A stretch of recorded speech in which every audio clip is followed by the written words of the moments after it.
रात्रि का समय बहुत अमूल्य होता है। उस रात्रि के संपूर्ण समय की चोरी निद्रा देवी कर लेती है। निद्रया ह्रियते नक्तम, नक्तम निद्रया ह्रियते। निद्रा के द्वारा रात्रि के काल की चोरी कर ली जाती है।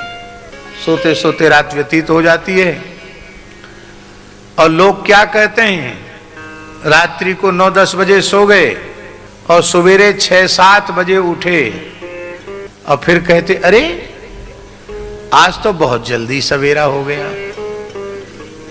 अरे भले आदमी, सवेरा जल्दी हो गया। रात के समय पर रात हुई, सवेरे के समय पर सवेरा हुआ। 1 मिनट घटती बढ़ती नहीं है काल की सीमा। तुम इतने प्रमादी हो चुके हो कि 7-8 घंटे तक मुर्दे के जैसे बिस्तर पर पड़े रहने पर भी तुम्हारा आलस्य, प्रमाद, तंद्रा दूर नहीं हुई और तुम कहते हो कि आज तो बहुत जल्दी सवेरा हो गया।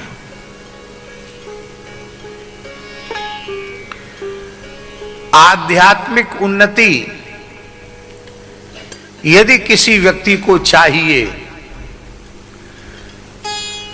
तो उसका पहला नियम है ब्रह्म वेला में शय्या त्याग।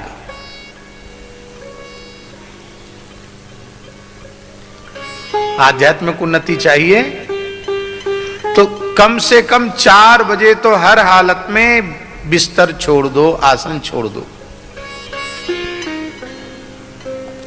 स्नान आदि में चले जाओ। और आगे सुनो, भौतिक सुख समृद्धि भी चाहिए तो भी 4 बजे उठना सीखो। दैवी संपद विमोक्षाय निबंधाया सुरीमता। दैवी संपत्ति की प्राप्ति के लिए आपको ब्रह्म वेला में जगना पड़ेगा। आप लोग कहेंगे कि हमने तो दिन चढ़े तक सोने वाले, 9-10 बजे तक सोने वाले लोग भी धनी मानी देखे हैं। वो धनी मानी हैं अवश्य, इसमें कोई संदेह नहीं है, पर वे आसुरी संपत्ति वाले हैं। क्या आप भी आसुरी संपत्ति वाले बनना चाहते हैं? इसलिए मनुष्य अपने जीवन में यदि अभ्युदय चाहता हो, उन्नति चाहता हो, तो ठीक 4 बजे उठना आसन से आरंभ कर दे।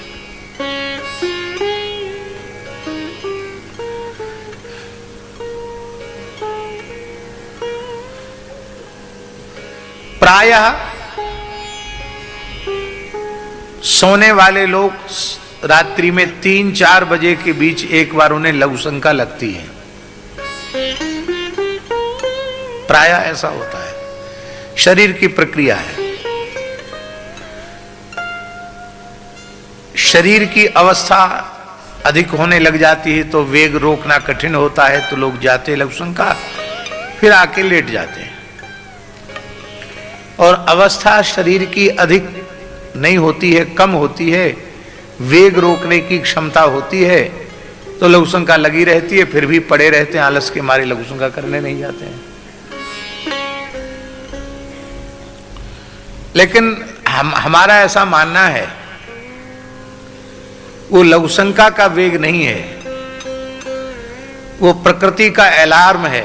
अलार्म है, वो भगवान जगाते हैं कि भाई तुम उठोगे, लघु शंका के लिए उठोगे तो उठ ही जाओ, अब सो मत, अब सोने का समय नहीं है, अब स्नान ध्यान करके भजन में लग जाओ। लेकिन हम ईश्वरीय संदेश को नहीं मानते। सूर्योदय तक सोने की बात बहुत ही खराब है। साधक कथनचित सूर्योदय तक सो जाए तो उसे पश्चाताप करना चाहिए, इसका प्रायश्चित करना चाहिए। पूरे दिन केवल जल पी करके रहे और भगवान से प्रार्थना के कि ऐसा दूसरा दिन हमारे जीवन में फिर ना आवे।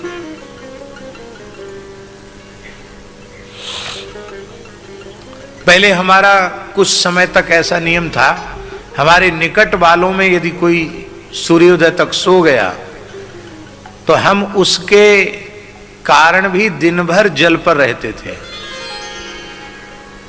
ऐसा नियम था हमारा, काफी समय तक नियम चला। त्यागी जी को पता है, हमारे पास 5-7 जो लोग रहते हैं उनमें कोई एक व्यक्ति सूर्योदय तक सो गया तो उसके प्रति तो हम कठोरता नहीं करते थे, अपने प्रति कठोरता करते थे। पूरे दिन केवल जल पर रहते थे। इस नियम को पूज्य पथमेड़ा महाराज जी ने हठ पूर्वक छुड़वाया। बोले आप अपने प्रवचन मंच से सिद्धांत की, कल्याण की जो बात कहनी चाहिए वो सब कुछ कह देते हैं। अब कोई माने तो न माने तो उसका प्रभाव आपके चित्त पर नहीं पड़ना चाहिए। आप अपने ऊपर इतना कठोरता करेंगे और फिर कथा भी कहनी है, यात्रा भी करनी है, तो इसका प्रभाव शरीर पर पड़ेगा। इसलिए मेरी आज्ञा है कि इसको छोड़ दो। और जबरदस्ती उन्होंने कुछ पवा दिया तो वो नियम टूट गया।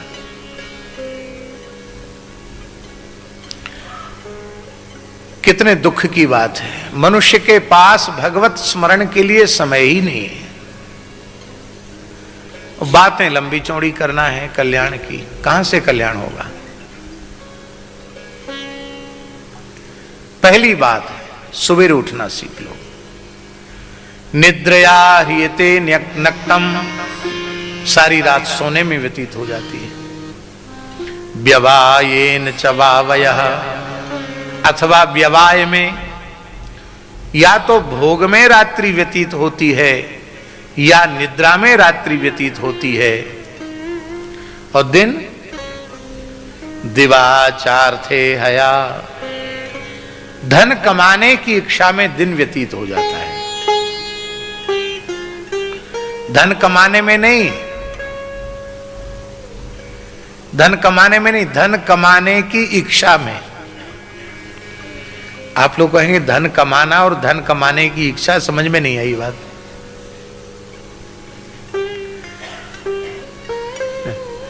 धन प्राप्ति जो होती है वह तो प्रारब्ध के अनुसार होती है। धन की प्राप्ति प्रारब्ध के अनुसार होती है।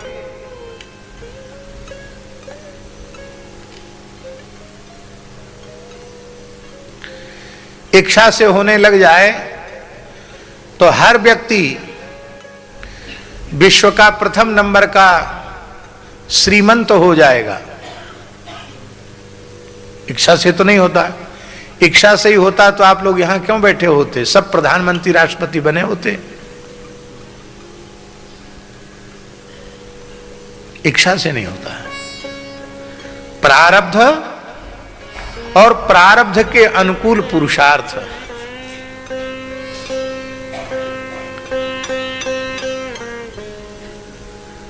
धन कमाने की इच्छा, इसलिए यहां सुखदेव जी ने कहा है कि धन प्राप्ति तो प्रारब्ध के अनुसार होती, पर धन प्राप्ति की इच्छा सबकी रहती है। सवेरा होते ही किसान खेत पर चला गया, नौकरी चाकरी वाला अपनी ड्यूटी पर चला गया, और व्यवसायी अपने व्यापारिक प्रतिष्ठान की ओर चला गया, दुकानदार दुकान की ओर चला गया। किस लिए? धन कमाने की अभिलाषा में। धन की प्राप्ति प्रारब्ध के अनुसार होती है। बचा खुचा समय कुटुंब भरणेन वा, बचा खुचा समय कुटुंब के भरण पोषण में चला जाता है।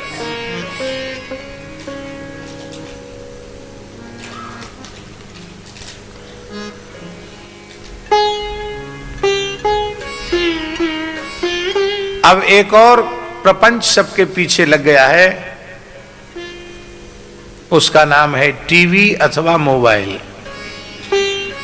जब तक टीवी केवल आई थी तब तक कुछ कम प्रपंच था। लोग फुर्सत में आते थे, घर में टीवी खोल के बैठते थे। अब हर हाथ में टीवी आ गई मोबाइल के रूप में। जो चाहो सो मोबाइल में देख लो।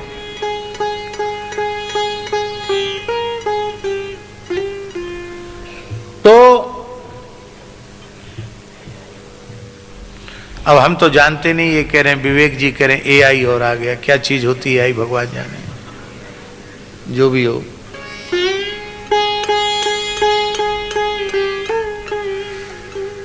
तो ये सब चीजें हैं मनुष्य के अमूल्य समय को नष्ट करने वाली। देखिए हम जो कुछ बोल रहे हैं ये हम सबके परम कल्याण की बातें हैं।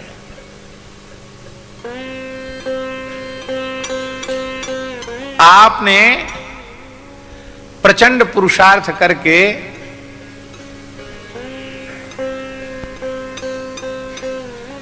80 वर्ष तक की आयु में, एक अनुमान बता रहे हैं हम आपको, 80 वर्ष तक की आयु में आपने 100 करोड़ रुपए कमाया। कितना कमाया? 100 करोड़। अब भगवान से आप कहिए कि हमने 80 साल में जितना 100 करोड़ कमाया है वो सबका सब आप ले लो, 80 वर्ष हमको और दे दो, मिल जाएंगे?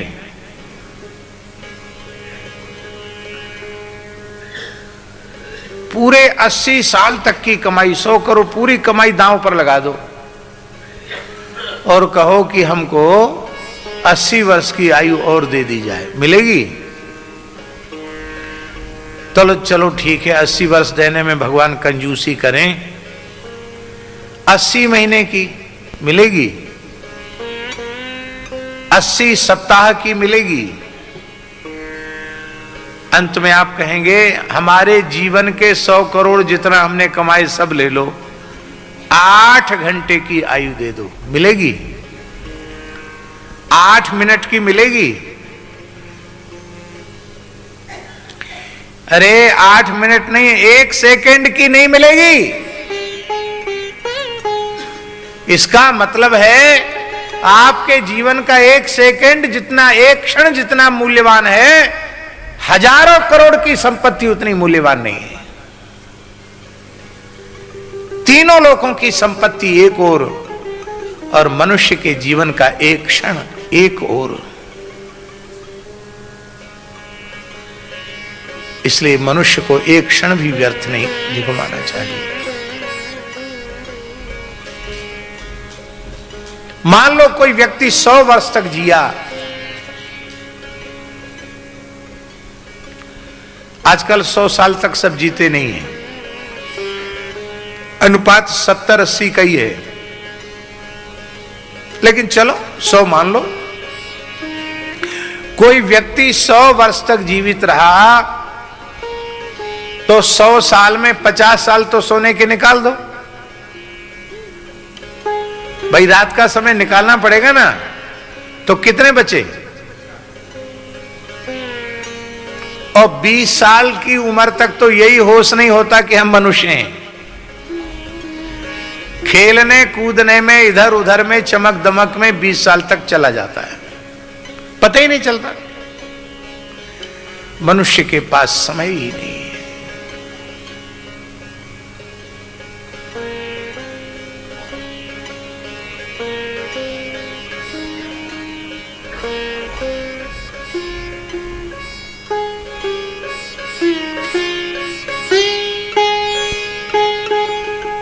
जिन पूज्य जटिया बाबा का हमने स्मरण किया था, ठाकुर श्री विजय कृष्ण गोस्वामी, उनका मंगलमय जीवन चरित्र आप पढ़िए। उनके शिष्य कुलदानंद ब्रह्मचारी जी के द्वारा लिखा हुआ सद्गुरु संग पढ़िए, आपको पता चलेगा ठाकुर श्री विजय कृष्ण गोस्वामी मुश्किल से आधा घंटे ही विश्राम करते थे। कितना?